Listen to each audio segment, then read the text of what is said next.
Welcome to the Workplace Minute, powered by H3HR Advisors and sponsored by WorkHuman. Thanks for joining me for a quick update on what's important in the world of work. My name is Steve Boese.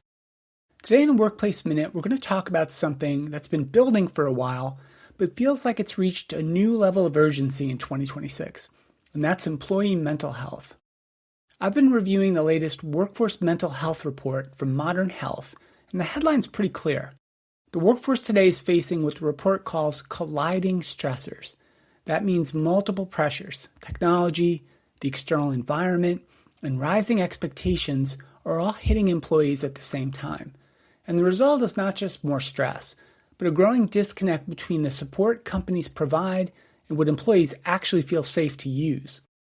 Let's start with that disconnect, because it shows up in some really important ways. According to the report, 89% of employees say they need more mental health support.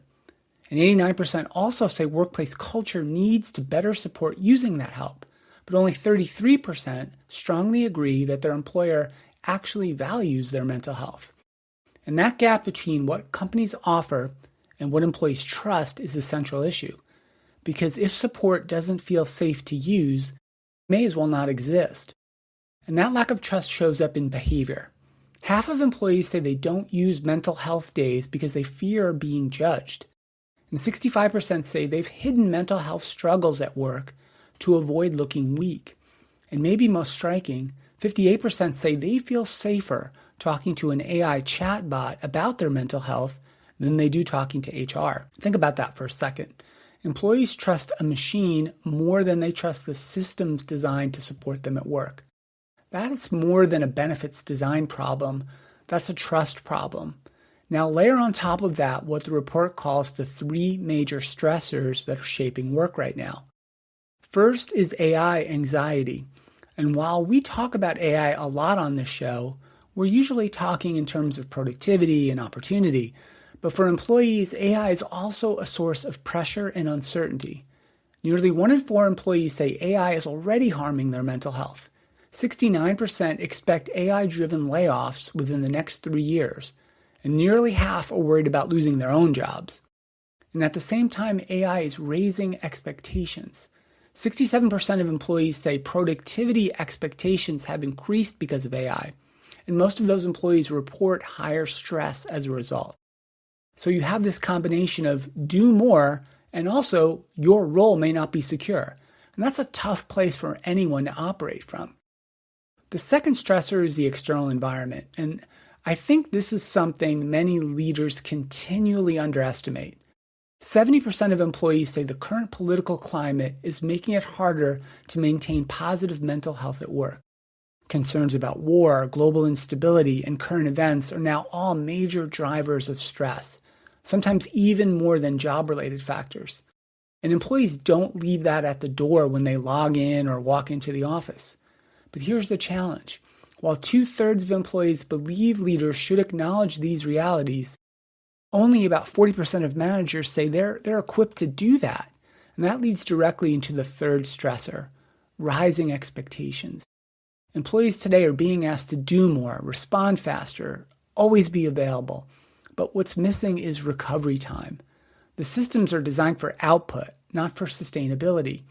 And the data here is pretty stark. 72% of employees say they feel pressure to just work through their mental health challenges.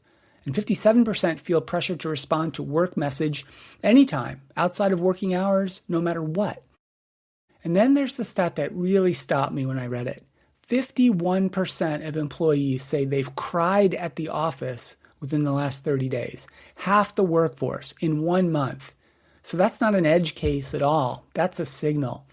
And it tells us what we're asking of people is, in many cases, exceeding what they can sustainably give. So what happens when people can't recover? Well, they find other ways to cope. The report shows that a majority of employees are using substances like alcohol, THC, or unprescribed medications to manage work stress, sometimes even during the workday. Again, that's not just about individual choices. That's about a system that isn't providing enough accessible, trusted ways for people to reset and recover. And then we get to managers who are arguably under the most pressure of all. 82% of managers say their job is harder than ever, and 87% say burnout is affecting their productivity. And they're far more likely than non-managers to have experienced a new mental health diagnosis in the past year.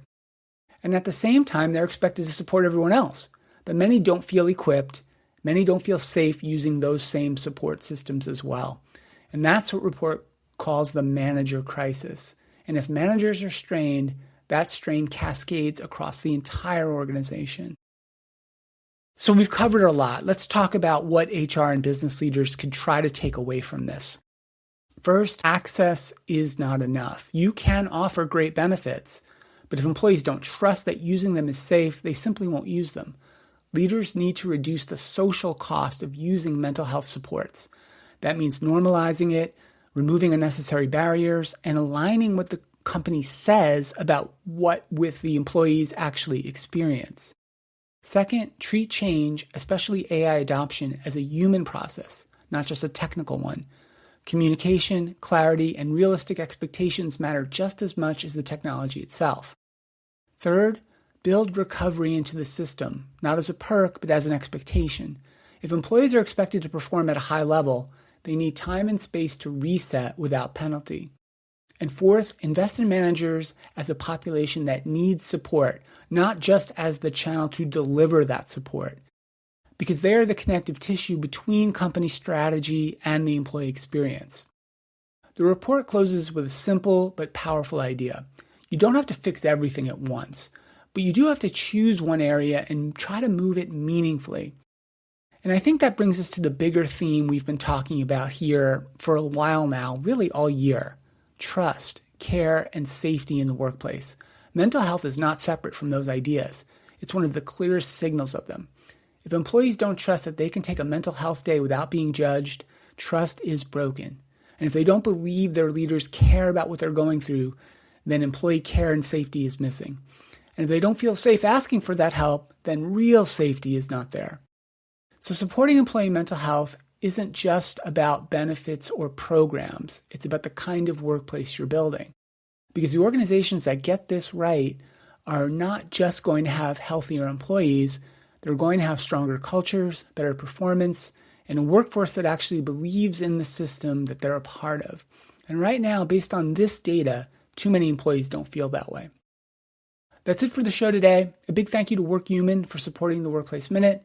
Be sure to subscribe to the HR Happy Hour Network on YouTube or wherever you get your podcasts.